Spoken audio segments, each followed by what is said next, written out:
temanmu yang sejati adalah teman yang membuat kamu jadi benar, bukan teman yang selalu membenarkan kamu. Berapa banyak pejabat-pejabat hancur karena selalu dibenarkan oleh lingkungannya. Bapak benar pak, bapak bijaksana pak, itu tepat pak, benar. Buang angin pun kata kelilingnya, oh bapak sehat. Bapak ibu hadirin yang saya hormati, dari jumlah bulan yang 12 itu Allah jelaskan minha arba'atun hurum. Ada 4 bulan yang disebut bulan yang dihormati, bulan yang disucikan, bulan yang diharamkan. 4, 3 bergandengan, 1 agak terpisah. Yang bergandengan itu Rajab, Sya'ban, Ramadan. Yang agak terpisah itu Muharram. Ini 4 bulan yang dihormati, disebut Ashhurul Hurum. Saudara-saudara, Muharram ini salah satu dari 4 bulan yang istimewa. Kenapa? Banyak peristiwa besar yang terjadi di bulan Muharram. Hampir semua nabi dan rasul berkaitan dengan Muharram ini. Hampir semua nabi dan rasul. Kita akan kutip beberapa saja dalam konteks kekinian.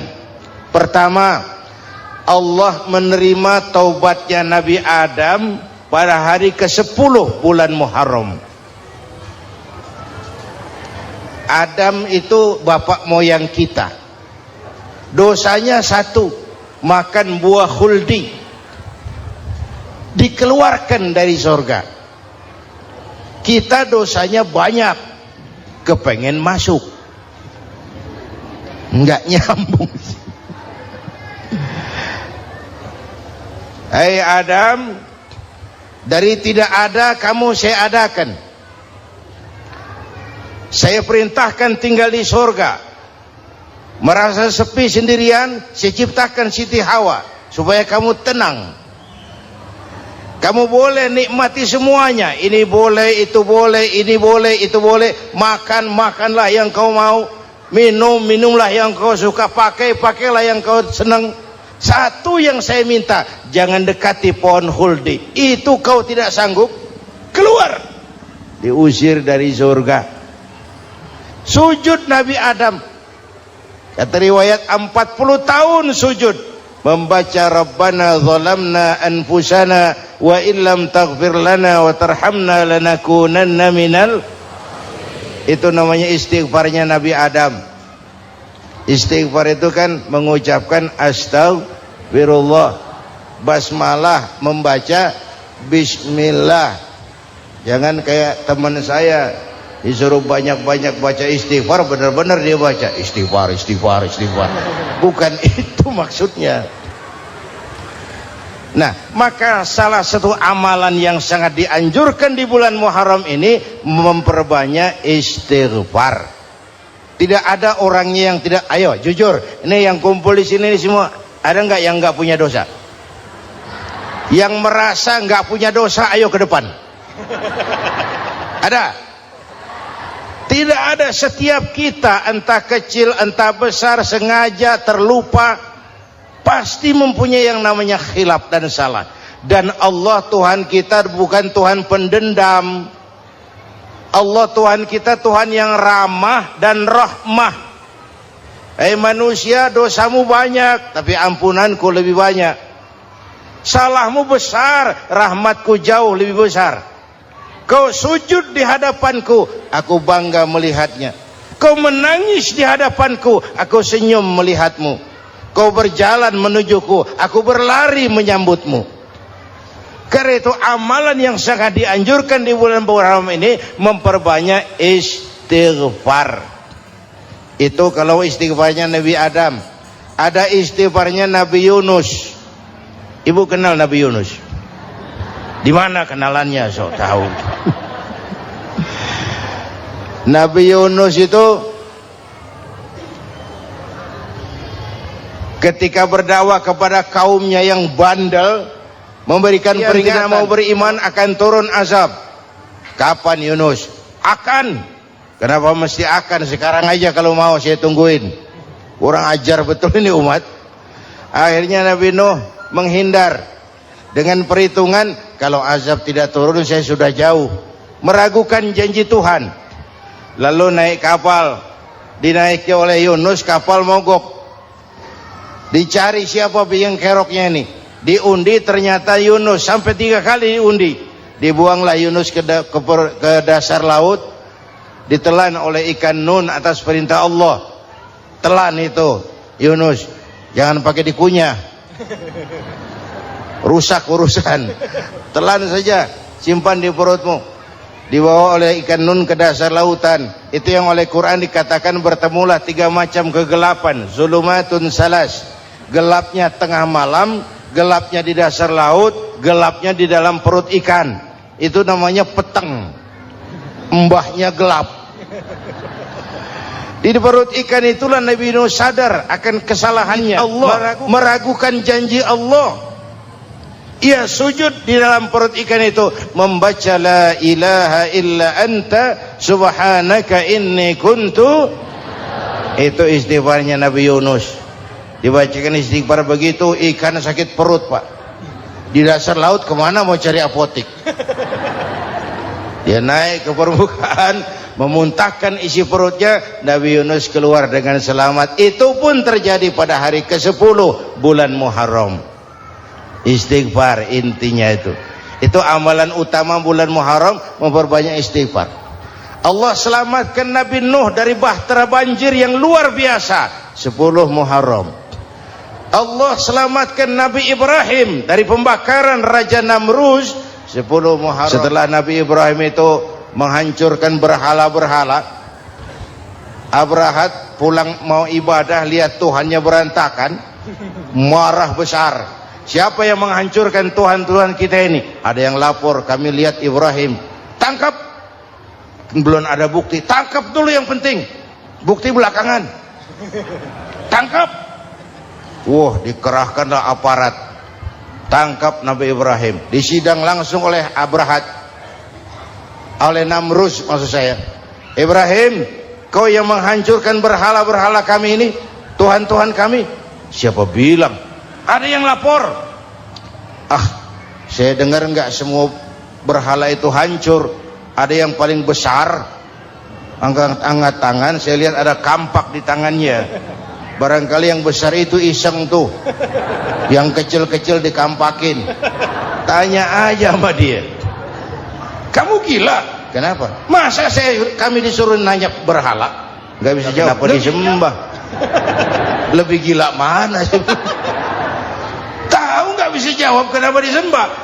Kurang ajar kamu Ibrahim. Bakar, dibakar. Ketika Ibrahim dilempar ke kobaran api yang menggunung, Allah perintah api, ya naru kuni bardan wa salaman ala Ibrahim. Hai api, dinginlah sampean. Api Madura waktu itu pak. Hai api, dinginlah sampean, selamatkan Ibrahim. Api tunduk kepada perintah Allah. Ibrahim masuk ke kobaran api, selembar rambut pun tidak terbakar. Kenapa? Apinya tunduk kepada perintah Allah. Kenapa? Karena Ibrahim orang yang takut kepada Allah. Api tunduk kepada perintah Allah. Kalau kita baca ayat itu, masuk ke api, mateng. Sudah hadirin yang saya muliakan, oleh karena itu selamatnya Ibrahim dari pembakaran Raja Namruz itu pun pada 10 Muharram, Yaumul Asyura, hari ke-10 dari bulan Muharram. Imedia. Bapak Ibu hadirin hadirat yang saya cintai, sebagian kecil tentang Nabi Adam, Nabi Ibrahim dan Nabi Yunus, tapi saya belum menceritakan tentang Nabi Nuh tadi. Mengulang kaji, Nabi Nuh salah seorang rasul yang masuk ulul azmi 5 besar. Karena memang perjuangannya menggambarkan satu usaha yang ulet dan luar biasa. Beliau diberi umur 950 tahun. lalu berdakwah selama 900 tahun, sore, pagi, siang, malam, dapat pengikut tidak lebih 80 orang, rata-rata 10 tahun satu. Kalau saya minta berhenti aja jadi nabi, Pak. Ustadz mana masih mau buka pesantren, 10 tahun buka pesantren, yang nyantri cuma satu. Pedagang mana yang masih mau dagang, 10 tahun dagang, yang beli satu.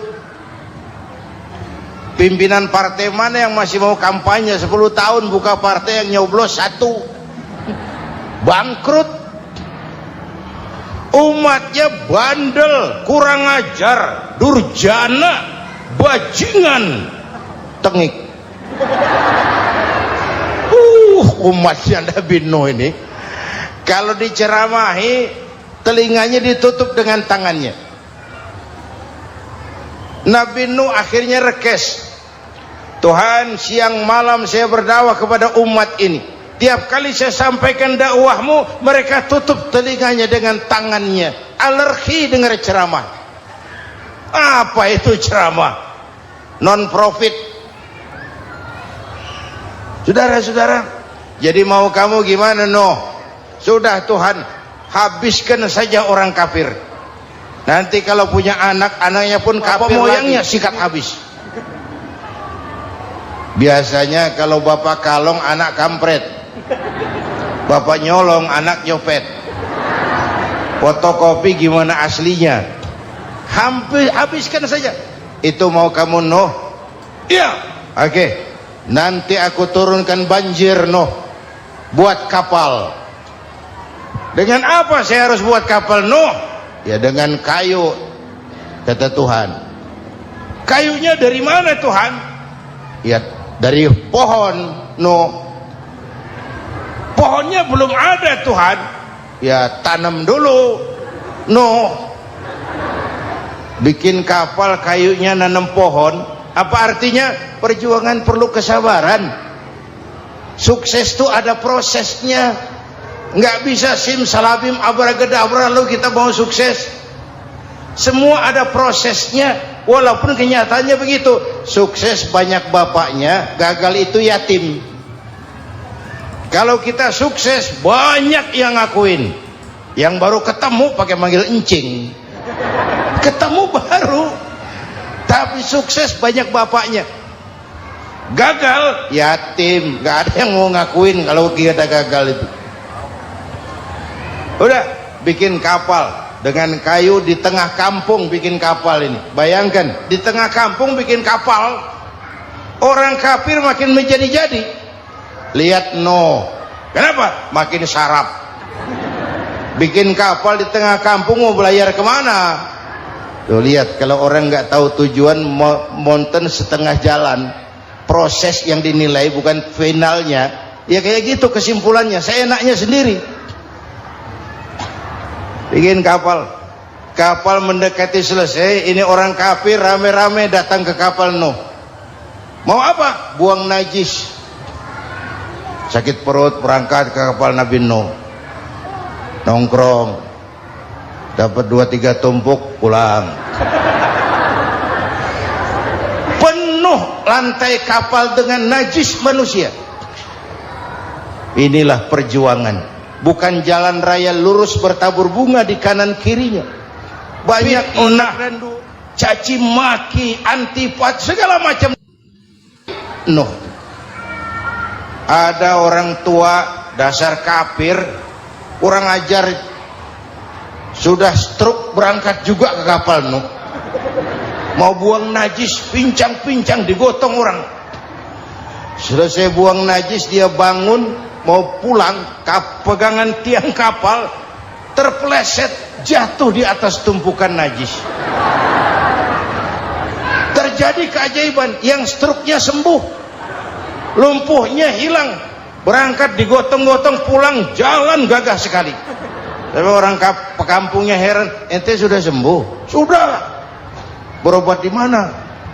Kok begitu paten? Di kapal Nuh. Masih banyak.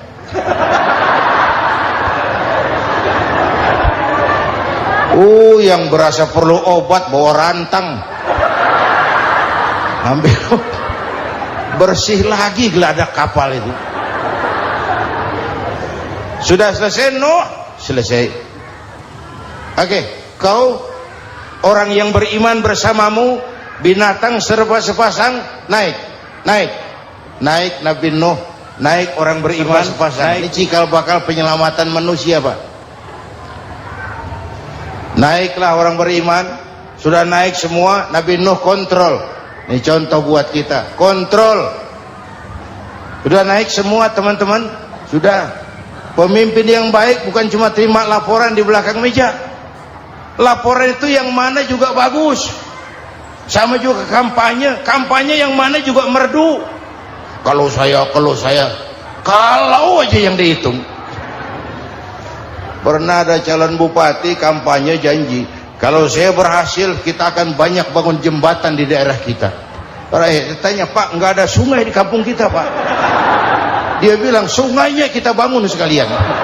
Udah kadung janji, mana pula orang mau bangun sungai ini. Saudara-saudara, kontrol. Jangan cuma tunggu laporan di belakang meja, semua laporan bagus. Ya Bu? Bu?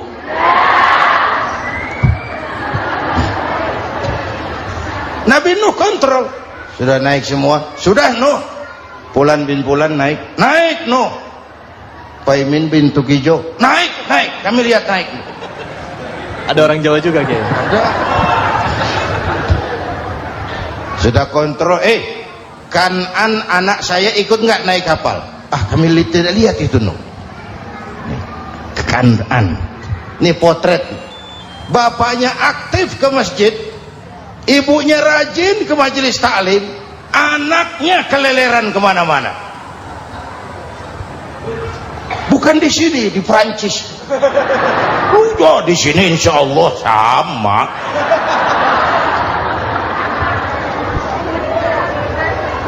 Nuh karena sayang anak, Nuh karena cinta anak, Nuh karena tanggung jawab anak, cari naik ke atas kapal. Lihat Kanaan, anak saya, nggak lihat Nuh. Turun ke ruang bawah, periksa lagi.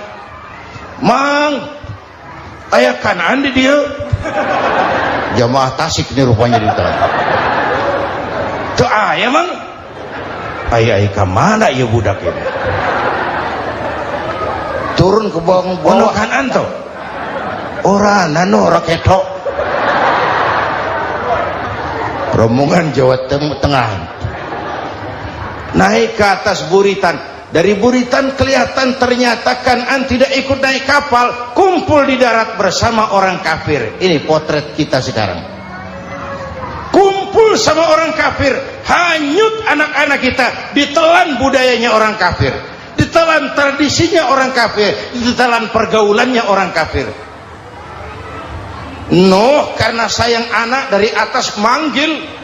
Dalam Quran dijelaskan itu. Karena Nabi Nuh di atas, Kanaan di bawah, teriak, ya bunayyar kam ma'ana. Begitu dalam Quran ayatnya. Cuma Bang ini pakai gaya memanggil supaya kelihatan kegambar, kira-kira Nuh manggilnya begitu. Ini namanya gaya dakwah, Pak. Kalau ceritanya datar nggak menarik. Maka Nuh memanggil Kanaan, ya bunayyar kam ma'ana. Kata yang dengar, ini gaya orang manggil, ya bunayyar kam ma'ana. Kanaan, kesini nak, naik kapal sama papi. Kan di bawah itu kata, enggak mau papi, John di sini saja. Kata Nuh, jangan nak, Allah sedang murka, akan turun banjir. Kalau datang banjir papi, sa'awi ila jabalin ya'simuni minal ma', saya akan naik ke gunung tinggi yang bisa menyelamatkan saya dari banjir. Kanaan naik ke gunung, gunung dihantam banjir, Kanaan mati sampai sekarang. Yang kelima, Nabi Musa, kisah Muharramnya ini. Lahir dalam kondisi yang sulit. Karena Fir'aun mimpi akan lahir seorang anak dari keturunan Bani Israel yang akan menghancurkan kerajaannya. Kata Fir'aun, sudah lahir belum anaknya? Belum. Kalau gitu mulai malam ini laki-laki dilarang bergaul sama istrinya. Semua perempuan hamil di bawah pengawasan negara. Mulai hari ini kalau lahir anak laki-laki terutama Bani Israel, penggal. Satpol PP disiapkan. Udah ada kayaknya. Ada. Patroli. Bayangkan, nah Fir'aun itu bikin undang-undang seenaknya sendiri. Apalagi merasa kekuasaannya dalam ancaman. Penguasa manapun kalau merasa dalam ancaman, panik. Padahal kekuasaan itu kayak harimau. Makin lama ditaiki, makin sulit turun. Kenapa? Karena macannya makin lapar. Naik terus capek, turun dimakan harimau. Serba sulit. Saudara-saudara, kalau kita mau belajar dari Pak Harto, saya melihat kekurangan Pak Harto cuma satu, terlambat berhenti.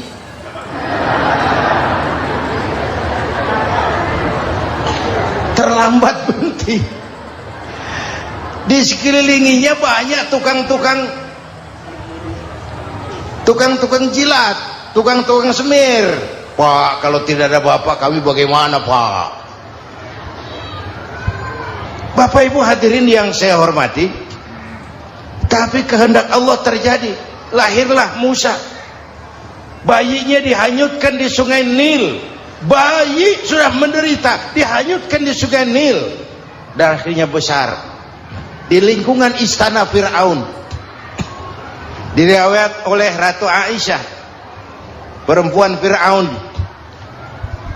setelah mulai berjuang, terjadilah itu. Musa dan pengikutnya dikejar oleh Fir'aun. Sampai di tepi laut, Allah wahyukan, Musa, lempar tongkatmu ke laut. Dalam kondisi darurat, mukjizat tiada jalan. Kondisi darurat. Kalau tidak, mukjizat itu maunya Allah, bukan maunya Nabi. Nabi nggak kuasa. Allah yang mau. Tapi hidup Nabi bukan mukjizat, manusiawi. Tidak mentang-mentang ada mukjizat tongkat, tiap sulit main tongkat. Nggak usah berjuang kalau begitu. Itu darurat menyelamatkan umat. Tongkat dilempar ke laut, laut terbelah. Laut terbelah. Itu secara visualnya bisa kita lihat dalam film The Ten Commandments. Udah nonton belum? Urusan nonton kalah sama Ustadz bagaimana sih? Ten Commandments, 10 firman Tuhan. Tekniknya bagus loh. Bagaimana laut terbelah. Musa lewat, Fir'aun mengejar. Musa sampai di ujung sana, Fir'aun masih di sama tengah perjalanan. Laut nutup kembali. Laut menutup kembali, Fir'aun tenggelam. Cengap-cengap di lautan. Begitu nafas sampai di tenggorokan, Fir'aun sambil cengap-cengap itu, amantu bi Rabbi Musa wa Harun. Duh, kalau begini mah saya juga percaya sama Tuhannya Musa. Malaikat maut jengkel, goblok loh. Terlambat sekarang. Ditenggelamin terus. Modar. Musa selamat. Fir'aun mati. Jenazahnya, jasadnya terdampar di pinggir laut. Beberapa waktu kemudian ditemukan di balsam, diawetkan. Itu sesuai janji Quran. Wa kadzalika nunajjika bi badanika litakuna liman khalfaka ayah. Kami selamatkan badan kamu agar jadi pelajaran bagi orang-orang sesudah kamu nanti. Janji Quran tepat. Janji itu 14 abad yang lalu. Jasad Fir'aun ditemukan, dimumi, diawetkan, dibalsam di bawah nama Farao Ramses II. Sekarang tersimpan di Museum Negara di Mesir. Kapan-kapan nanti ibu main ke Mesir, mampir. Naik ojek paling berapa itu? Oh, orangnya tinggi, hidungnya mancung, pokoknya pantaslah jadi Firaun. Selamatnya Musa di kejaran Firaun di ujung sana itu terjadi pada hari ke-10 bulan Muharram, yang oleh orang Nasrani diperingati dengan hari raya Paskah. Mereka melaksanakan puasa, mensyukuri nikmat keselamatan dari kejaran Fir'aun. Makanya kalau kita ikut puasa di bulan Muharram bukan mengikuti syariatnya Nasrani, salah. Karena Nabi mengajarkan, itu sumbernya. Bukan ikutan sama ibadahnya Israel. Tapi memang agama ini kan merupakan mata rantai. Datang Rasul baru melengkapi Rasul sebelumnya, datang Rasul baru melengkapi Rasul sebelumnya. Mata rantai yang berkaitan.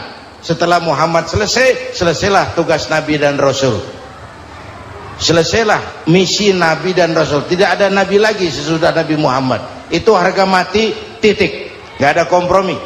Siapapun sekarang ini nggak datang ngaku jadi Nabi, wajib tidak percaya. Wajib tidak percaya. Tapi kaitannya memang kita bilang Nasrani, orang bahasa Arab, bahasa Ibraninya Nazaret, Nasiroh, Nazaret, itu beda dialek. Kita Daud, dia David.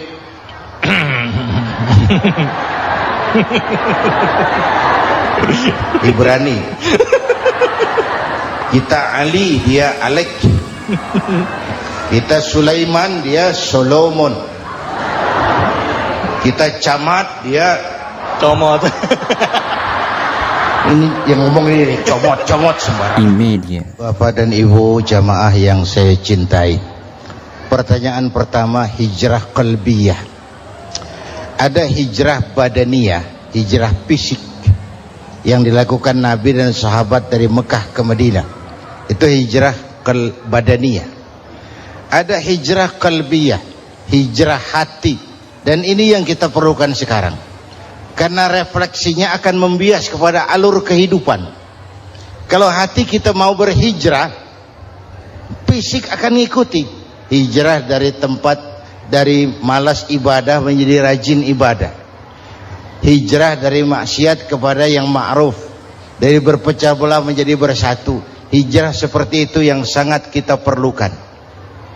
Apalagi masyarakat ini paternalistik. Kita harus hijrah mental sekarang ini. Maka yang disampaikan tadi benar. Seorang ketua MK siap mengundurkan diri kalau terbukti anak buahnya terlibat suap. Itu walaupun siap, tapi sudah angin segar buat rakyat. Bahwa masih ada banyak insya Allah pejabat kita yang punya harga diri. Walaupun ada juga pejabat kita yang muka tembok, kulit badak, kuping kebo.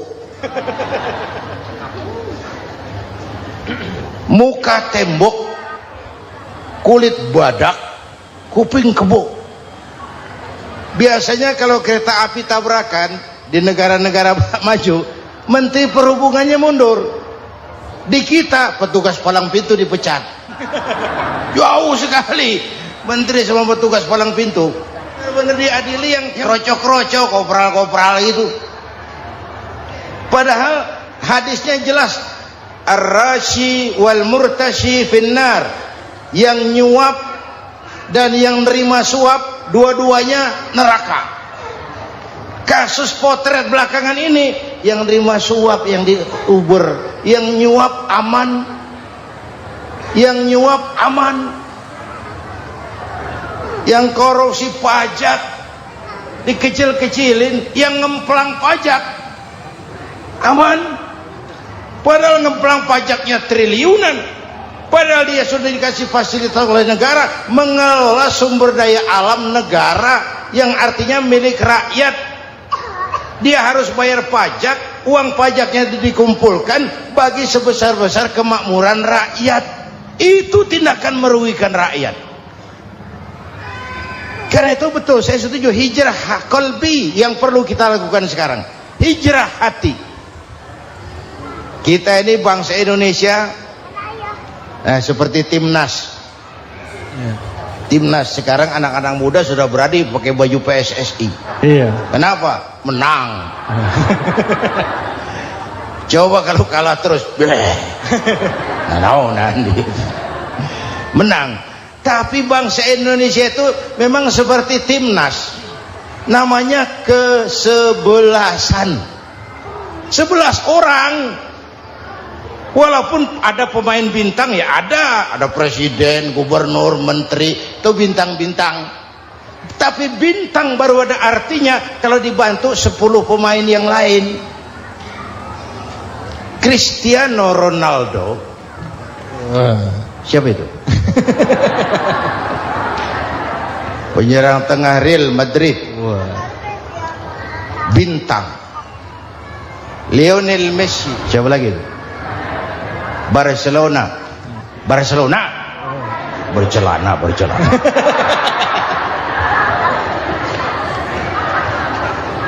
Michael Rooney, bintang Manchester United.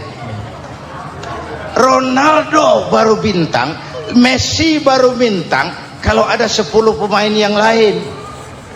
Bagaimanapun hebatnya Cristiano Ronaldo, kalau sendirian lawan satu kesebelasan, babak belur.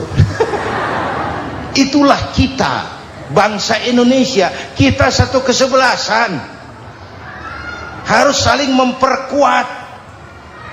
Ada bangsa kita ini yang jadi jaksa, ada yang jadi hakim, ada yang jadi polisi. Itu posisi penyerang tengah, kiri luar, kanan dalam, back, striker, kiper, posisi. Tapi sadar kita satu kesebelasan, Bung. Jangan bikin gol ke gawang sendiri.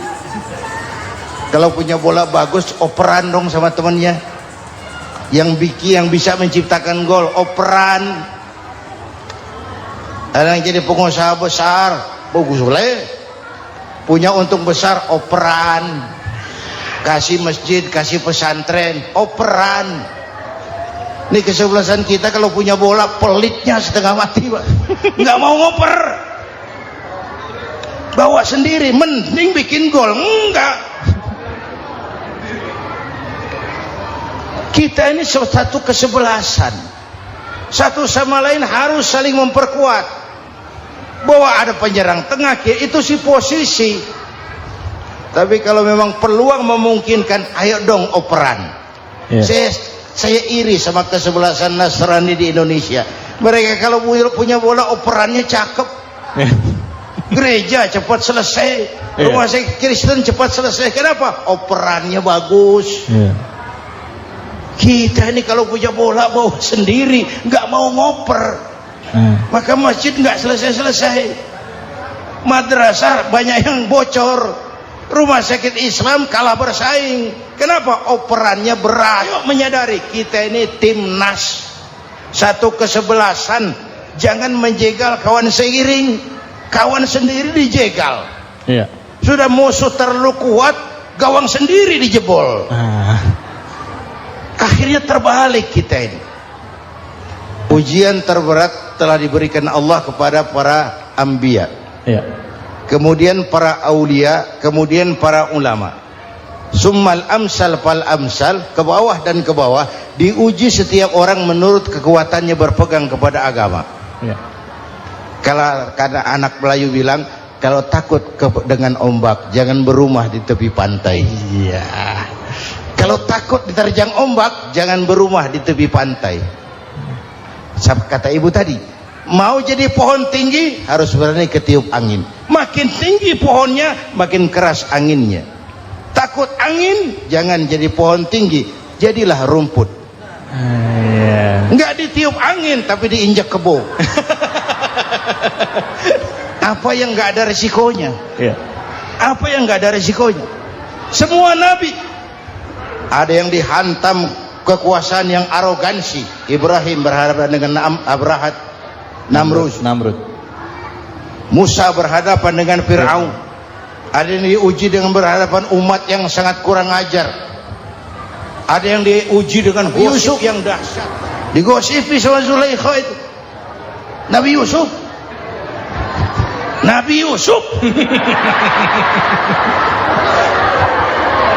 Nabi Yusuf. Ya. Yang namanya gosip itu kan menyebarkan keburukan orang. Kalau benar saja hukumnya ghibah. Ya. Kalau salah hukumnya fitnah. Fitnah lebih bahaya dari pembunuhan. Benarnya ghibah, salahnya fitnah. Saudara hadirin yang saya hormati, jadi resiko itu biasa. Tidak ada yang tanpa resiko. Kalau takut ombak, jangan berumah di tepi pantai. Tinggal bagaimana kita menyikapinya. Kalau kita dewasa, ini bagian ibadah saya kurang, mungkin karena dia omongin orang, tambah pahala saya. Mungkin karena dia omongin orang, tambah pahala saya. Maka saya ngadepi gosip sepatah pun saya nggak ngomong. Saya cicing wae cicing.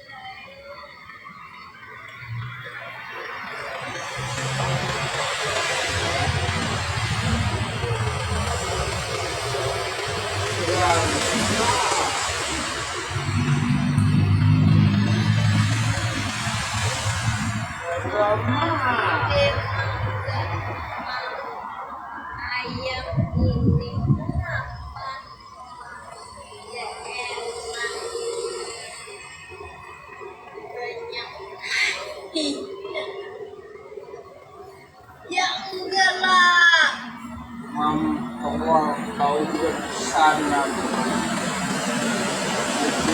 Dia kena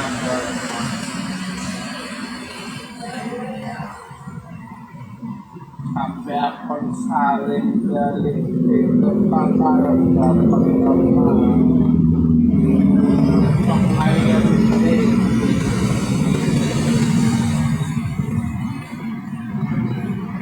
matang merindit tempatnya dipotong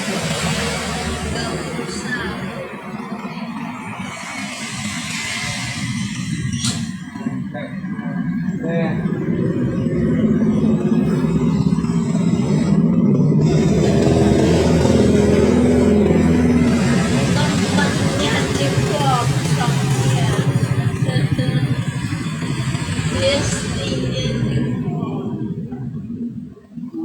jago aja cewek alpot ngedip cewek alpot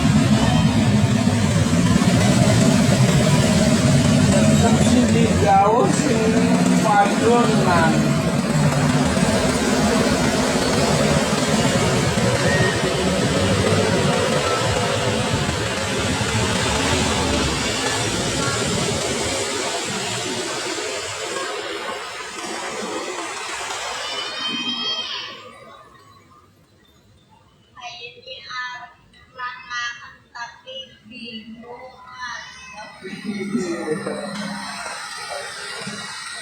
Istrinya dimakan apa?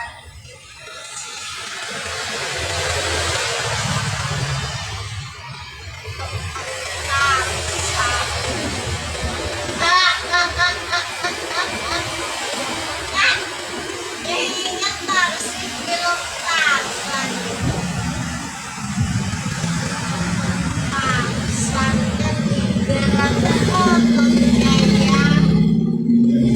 Teman saya dimakannya ingat ya,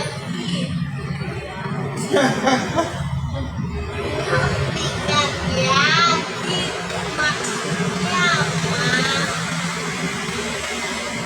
gimana kuliah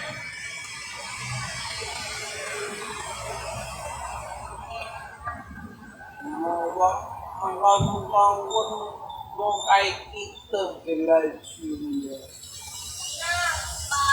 lambat